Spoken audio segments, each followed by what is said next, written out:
and we're gonna wait just a few seconds for everyone to join us on our Facebook Live feed, and then we're gonna start talking.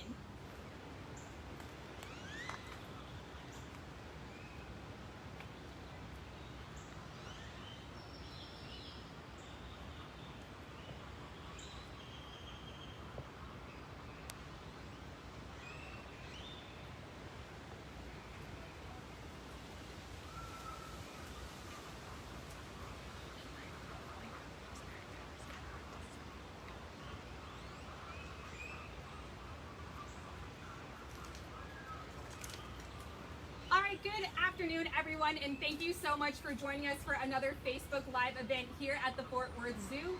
We are so excited that you guys are enjoying the little bit of the zoo that we get to bring to y'all at home. Well, again, my name is Olivia, and I'm one of the interpretive specialists here at the zoo. And today we are traveling back to Africa, and we're going to meet one of the most fierce predators, the African lion. Now, as always, if you guys have any questions, feel free to submit those, and I'll do my best to get to as many as possible at the end of the chat.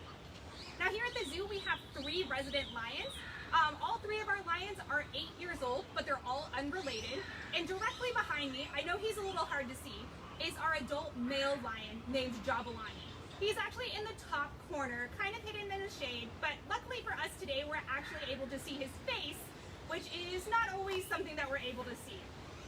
Again, his name is Jabulani, which means come bring happiness to everyone.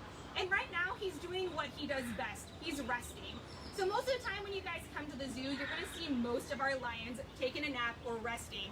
And that's actually probably what he's going to be doing for a majority of this chat. Luckily, he did sit up for you guys and you can see his face. Hopefully you can see it on our Facebook. But we just wanted to give y'all a quick glimpse of our male. But since he's probably just going to be sitting down and resting for most of this chat, we're actually going to be heading over to our female lions. Our female lions are located in the exhibit next to our male. And right now they're actually inside, about to be let out, because their keeper actually put out some fun enrichment items in their yard.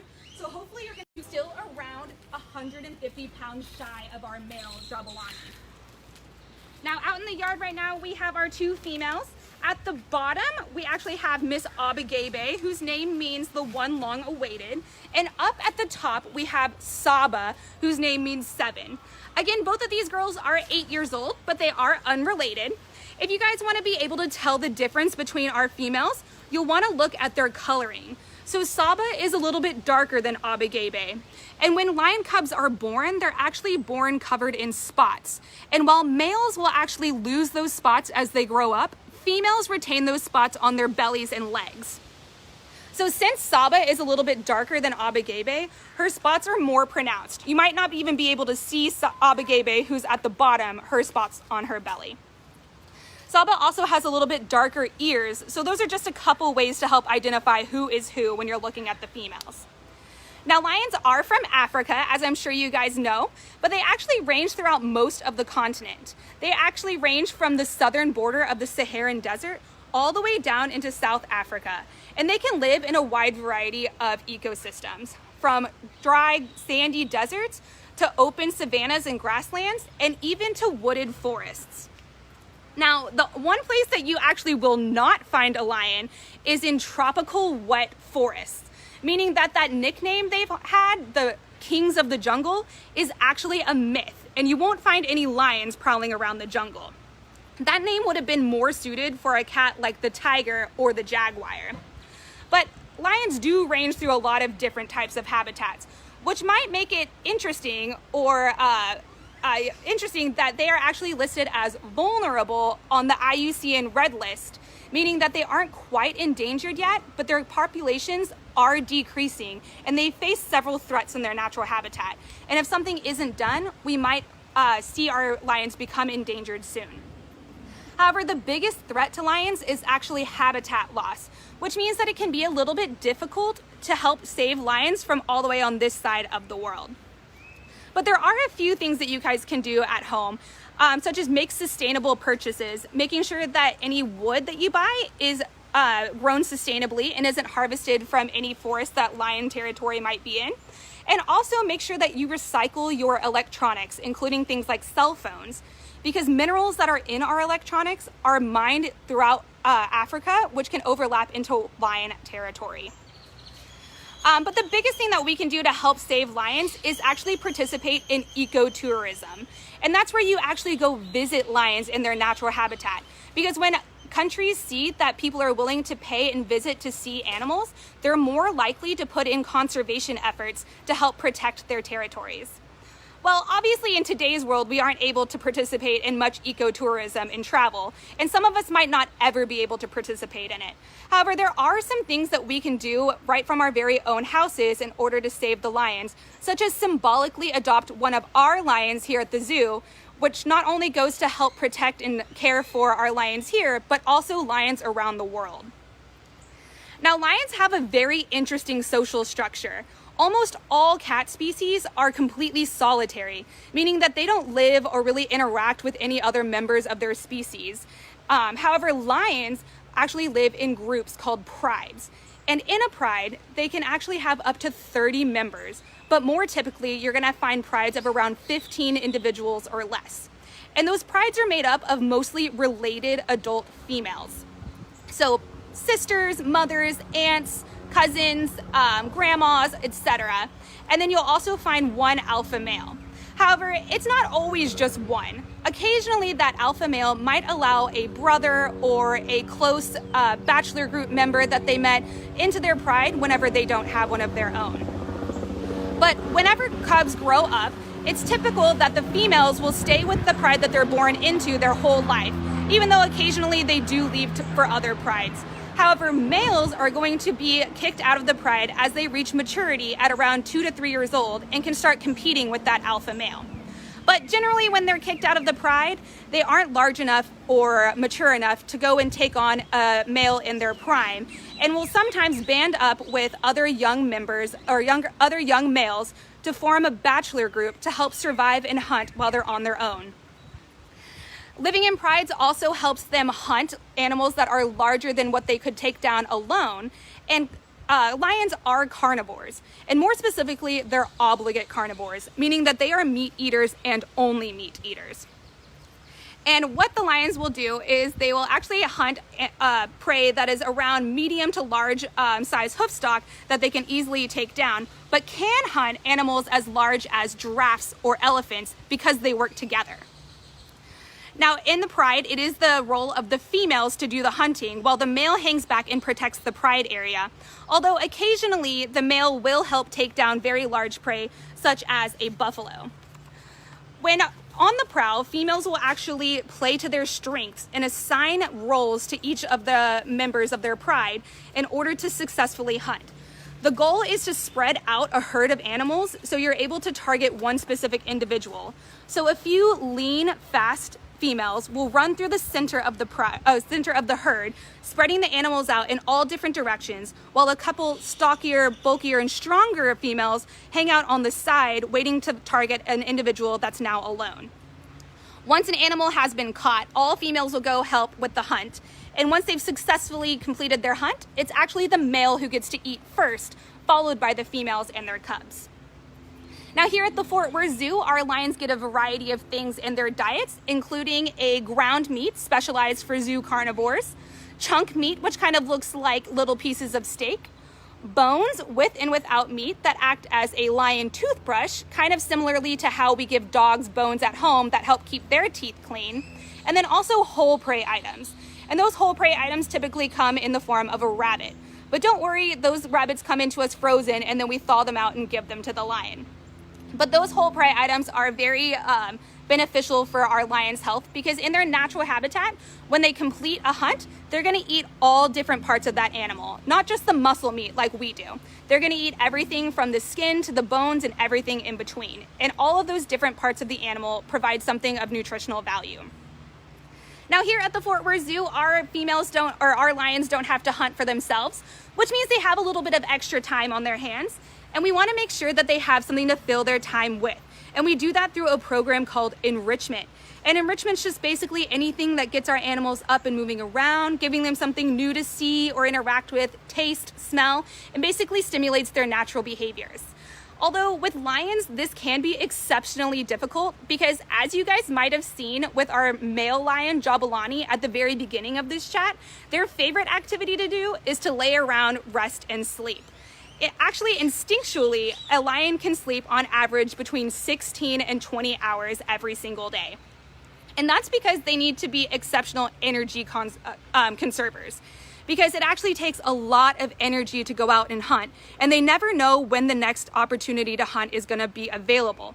So obviously it's not going to be very beneficial to them if they're up moving around, wasting lots of calories, because not only are they going to have to hunt more quickly, they might not have the energy to hunt at all.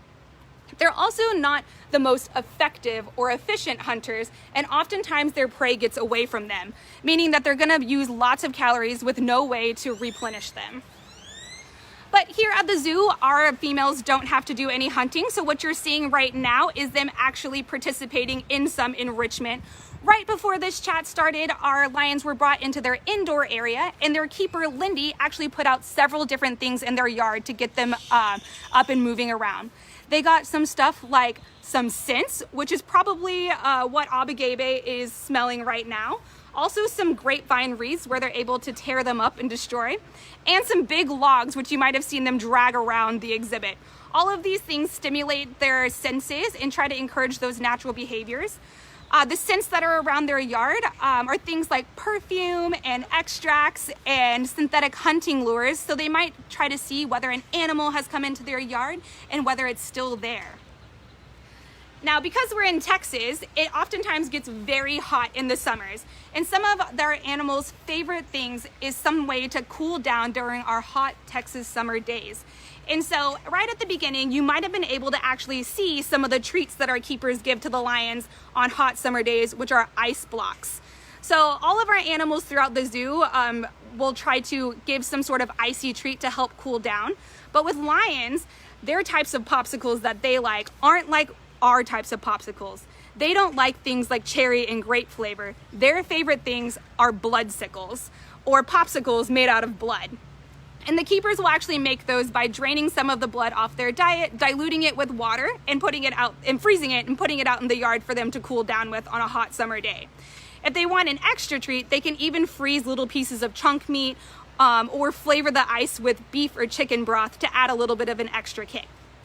All of these things help our lions stay up and active and healthy, both mentally and physically. Now, you guys at home might be wondering why our females and our male are separated.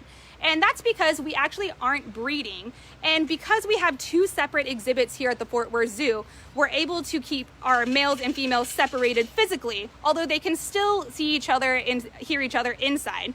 But it's our most effective and least invasive way of making sure that we don't have any accidental lion cubs. And that's because lion cubs are actually, and lion breeding is all highly regulated by a program called the Species Survival Plan. And the Species Survival Plan is made up of a committee of individuals who track all of our family lines, how many brothers, sisters, aunts, uncles, and offspring everyone has, and also how many availabilities we have in our zoos to house lions. And they make breeding recommendations based upon those factors. Because lions can actually have between 2 to 5 cubs on average, and the cubs can live into their late teens or early 20s. So we want to make sure that every lion born has a place to live for the next 2 decades. Now, lucky for us, a few years ago, we actually got a breeding recommendation, and Miss Abigebe, who is actually on the left-hand side right now, and Jabulani had a litter of 3 cubs a couple years ago, who have actually all grown up and gone to their own zoos. And actually, their 2 daughters have actually had cubs of their own. So hopefully sometime in the future, we will get another breeding recommendation for our lions, so you guys can come visit some cubs. But until then, I know Abigebe and Saba are eager to see you guys again when we reopen.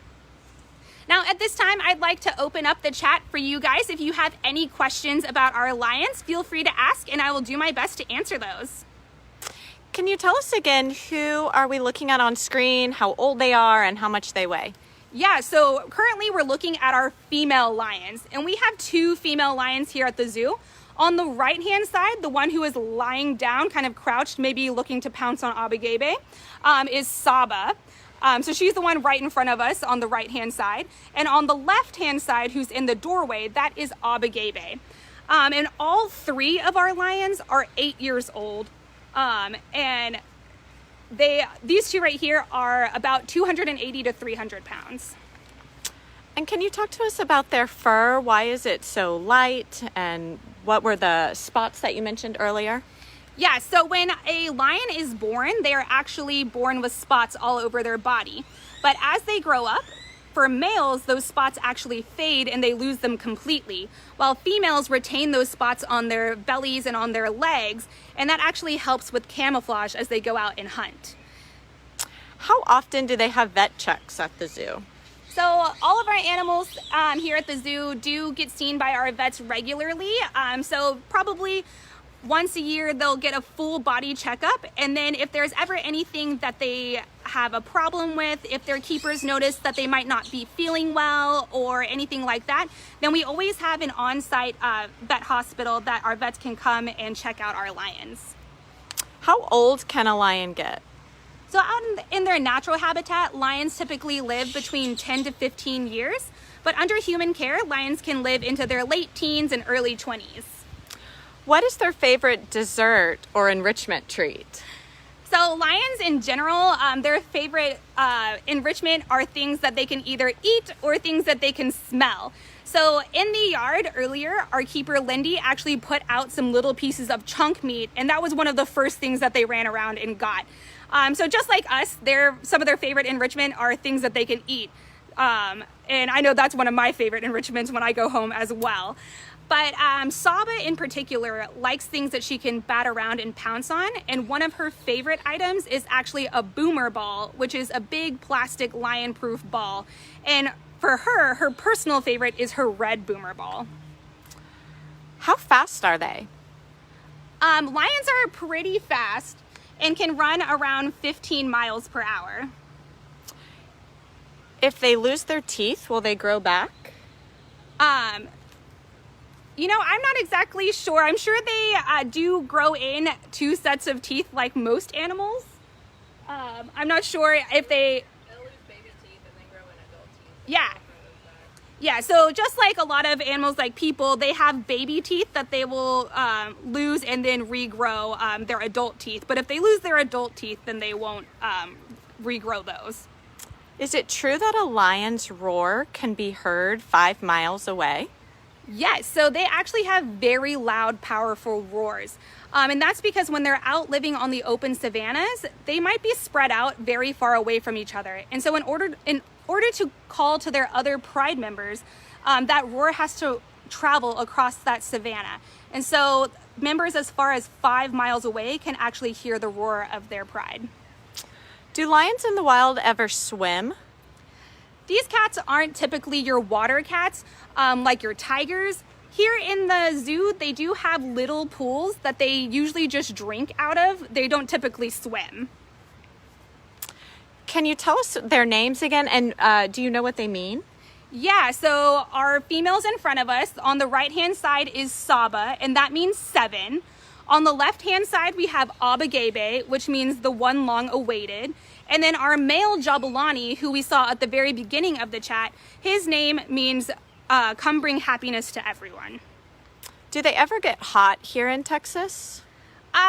Our climate is fairly similar to the climate that they are native to, but just like us, they're gonna be a little hot during our very warm summer days. So oftentimes they're gonna spend most of their days sleeping and resting in a shady spot in their exhibit. How do they communicate with one another? So lions can roar to each other. They also have communication from their tail flicks. So as anyone who has a cat at home might know, they communicate with their tail a lot. And so if you see on a lion, they actually have that brown tuft at the end of their tail. And so that allows lions who are a little bit further away from each other to actually see that tail and that communication that they might be trying to signal to others. Do the females get along with one another? These two definitely do get along with each other. They act like sisters, so sometimes they're like, I've had enough of you, but they definitely enjoy each other's company. And how do you train a lion? So we're actually joined by one of the lion keepers, Lindy, who was able to go out and put all that enrichment in the yard. And she is their primary trainer, so she can actually tell us exactly how she trains the lions. Can you hear me? Okay. So training here at the zoo is one of the most important things that we do with our animals. gives us the opportunity to build those trusting relationships with them so that we can get closer to them. And basically the behaviors that we train them is going to help us take better care of them. So simple behaviors such as standing up and getting a good look at the bottoms of their feet or their claws, getting them to sit, getting them on a scale so we can get their weights. Those are all really important behaviors so that it offers us the opportunity to give them the healthiest life here at the zoo possible. But we can go even further with that and do things a little more complex, such as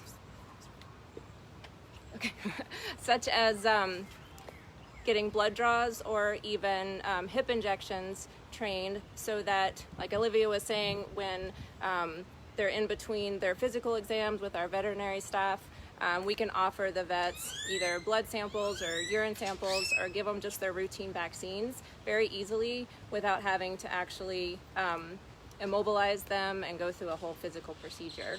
These girls are trained to get on a scale, they're trained to sit and lay down, they're trained to stand to show us their feet. Jabalani next door, we're very proud of him. He's actually trained to offer a blood draw sample, and he is also hip injection trained so that we can give him his vaccines when it's needed. Do you ever give them catnip? We do. We have a liquid form of catnip that we can spray either in their yard or in the building. It's just like what you would offer your cats at home, just need to use a little bit more of it. How can you tell the two girls apart? So Abagebe, the one down here on the lower left, she is actually our larger female. She's also a little bit blonder in color, very light on her coat. Saba, the one up top, she's a little darker. You can really see her spots a lot better. When she's standing, she has a really cute hook on the end of her tail. That's just the way her tail was when she was born. And then she also, I always say, she has a great stink face. She's got great grumpy eyebrows that you can see when she's looking at you. And when does a male lion's mane fully come in? So sexual maturity for a male lion is usually between 3 and 6 years of age. So it will start to develop slowly when they're about 9 months old, and then it will continue to grow until they're fully mature. When Jabalani next door was about 5 years old, between the age of 5 and 6, he was really when his mane finished really filling in. Do the lions roar often here at the zoo? It depends. They're pretty sporadic with their roaring. There's no real routine or time of day that they're most vocal. I do see that they're a little bit more vocal on the cooler days, and it would be earlier in the morning or late in the day when they're most vocal. How do lions hunt in the wild? They actually hunt in groups. The females do most of the hunting. The male will stay back and protect the territory, and the females, just gonna play. Yeah, so the females will gather around a herd of animals and pick out one that they like, and one female will take it down and the other females will come over and help her out. Back to training, how do you train lions to get their blood taken? So all of our training is done based on positive reinforcement. So you just start with small behaviors, such as laying down. If they give you the behavior that you're asking for, you just simply reward them with a treat. With these guys, a treat would be just a meatball or some part of their diet. And then you just slowly build up to that until you get the behavior that you want, and maintain it with just working on it daily and perfecting it with more treats. How big is a lion pride? I believe Olivia said it can be as big as 30. Yeah, so members. they have seen prides as large as 30, though that's very uncommon. Typically, a lion pride is going to have around 15 individuals or less. And again, those prides are made up of mostly related females, so moms, sisters, aunts, cousins, those kinds of things, and then one alpha male. But occasionally you will have 2 or 3 males, usually one alpha, and then maybe a brother or a close bachelor group member whenever he was younger. If you guys remember The Lion King, you'll know that Mufasa also shared his pride with Scar, which is kind of common in natural wild lion prides as well. And can you talk a little bit more again about why the females are separated from the male? Yeah, good question. So here at the Fort Worth Zoo, we actually have 2 lion exhibits. And because we're not breeding right now, keeping them in separate exhibits is the most effective and least invasive way that we can prevent having any accidental lion cubs. And lion breeding is actually all highly regulated by a committee called the Species Survival Plan. And they basically track all of our family lions and all of the available housing opportunities for lions in our zoos. And they tell us when and who are able to breed. That way we know that every lion born is going to have a place to live their whole life. And are these lions related to one another? They are not. We have 3 unrelated individuals, but they are all born just a few months apart. And how many hours a day do they sleep, or do they sleep at night? Lions kind of sleep all day long. On a hot summer day, you can actually see a lion sleep well over 20 hours or so. And instinctually, they're going to sleep around 16 to 20 hours every single day. And they're going to definitely spend more of the very hot periods of the day resting and napping, kind of avoiding that hot savanna sun, and then be a little bit more active during cooler hours, so in the morning or late in the afternoon, and even towards the nighttime. What is a lion's predator? An adult lion doesn't have too many predators as long as they're healthy, but lion cubs, their potential predators could be things like hyenas or wild dogs. And when is a lion considered full grown? Typically they reach maturity around 2 to 3 years old, so that's usually when males will start to be kicked out of their family prides, but they don't really finish fully growing until maybe around 4 to 5 years old or so. If you saw our male Jabulani, you might have noticed his really big mane. That mane takes several years to grow in, and as they grow and have more testosterone, it'll actually start to get darker and darker over time as well. When the training takes place, the keepers are not in the same space with the lions, right? Correct. So lions are worked in what's called protected contact, meaning that the keepers and the lions are never sharing space. When they go inside, the keepers actually have an area where they're able to work with them behind a mesh wall. So they're not in the same place, but they can hear and see the lions, and the lions can hear and see them. But they're never sharing space at any point. So before this chat started, the girls actually went inside their indoor area, and our keeper Lindy was able to come out into their outdoor area and put all this fun enrichment, like that big ice block that you see Saba licking right now, along with all those logs and grapevine wreaths that they've been playing with throughout this whole chat. And then once she was out of the yard and safely secure in the inside, she was able to let the girls out again. Do you know where these 3 lions came from? Yes, so these 3 lions actually came to us from a zoological facility in South Africa when they were about 1 year old. So they were actually great candidates for new genetic lines here in the US, because no one here had their genes as well. So that is one of the reasons why we got that breeding recommendation for Abugebe and Jabulani a few years ago, and they had those 3 offspring, who have now gone on and had young of their own, further continuing on their bloodlines. And why did the cubs leave the Fort Worth Zoo? So as lions age, especially our male, they had 2 females and 1 male. As the male grows up, he's going to naturally leave the pride. But for our females, we wanted them to be able to carry on their own genetic lines. And so zoos throughout our country will actually get animals from other facilities so that we're able to keep bloodlines strong whenever breeding, and we're not having too many of one family and not enough of another. And can you or Lindy address how many years of training or schooling does it take to work with lions or big cats? So in general, to become a zookeeper, it's going to be a lot of experience.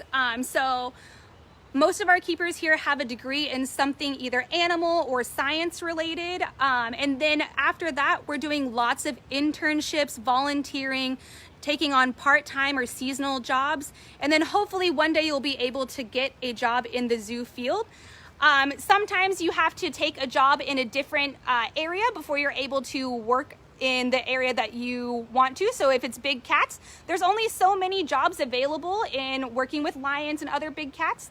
So it can take several years to work into that position. Here at the zoo, we do have a department that works with these lions, but even when you first start in this section, you actually have to spend a lot of time working with the other animals before you finally move on to the lions. Is there only one species of lion? So there is another species, the Asiatic lion, but these are the ones that people are gonna be most well known. And you mentioned something about lion adoption. Can you elaborate on that? Yeah, so one of the ways that you guys can help conserve lions right at home is actually symbolically adopting one of our lions here. So you can symbolically adopt Saba or Abigebe or Jabulani, and a portion of those proceeds go to help take care of our lions here and help conserve lions throughout all of the world. And do the male and female lions see each other? Yes, they can see each other when they go into their indoor area. Very left-hand side of the females exhibit, there's a wall, and behind that wall is the indoor part of the lion habitat. And in there, they can see each other and hear each other. They just don't have physical access to each other. How are breeding recommendations made? It's a lot of the time based upon family lines and health history of the animal. So the SSP, or the Species Survival Plan, is looking at all the different family lines we have in our captive populations and saying, well, this individual has a lot of brothers and sisters and cousins. We don't really need more of their genes at this current time. Now, that could always change in the future as individuals age out of the population, but they're going to be looking at the individuals who don't have as prominent of families in our gene pool, because we want to make sure that our genetic diversity is staying as rich as possible. And they're also looking at the genetic or the health history of the animal to make sure that everyone's healthy enough to pass along their genes. And last question, do they ever get groomed, or do they groom themselves? They groom themselves, so they're responsible for their personal hygiene. Sometimes if you come to the zoo, you might see Jabulani's mane looking all wonky and like he needs a good conditioner, but he is responsible for keeping his mane how he wants it. All right, so now it's time for our activity today, and our activity is a little bit different than what we've been doing in the past. So typically we've been talking about how you guys can stay active in your education at home, and now we're going to see how you guys can participate in conservation at home. And we're going to take y'all to the Snapshot Safari on Zooniverse, and this link is actually going to be posted with this video, but give us just a few minutes so that we're able to add that link in after this video is completed. But on Snapshot Safari, you're actually going to be able to help researchers and conservationists in Africa by sorting through pictures that are taken on game cameras and telling them what animals are in those pictures. So they're able to track populations throughout Africa. This program was actually invented to help track a lion population who might be getting into an area where they didn't want them to. So they actually wanted to see whether lions were actually coming into the area and who those individuals might be. But since then, the project has expanded to to all over Africa with lots of different projects that you guys can help sort through and help the conservationists and researchers in your very own home. And not only that, you guys can actually learn about lots of different animals that we don't have here at the Fort Worth Zoo. But don't worry too much, they do have a helpful guide that helps you identify what animals might be in the picture if you don't already know. But we hope you guys have a really good time on Snapshot Safari, and I hope that you guys enjoyed listening to our chat about our lions, and we hope to see you guys soon in the future.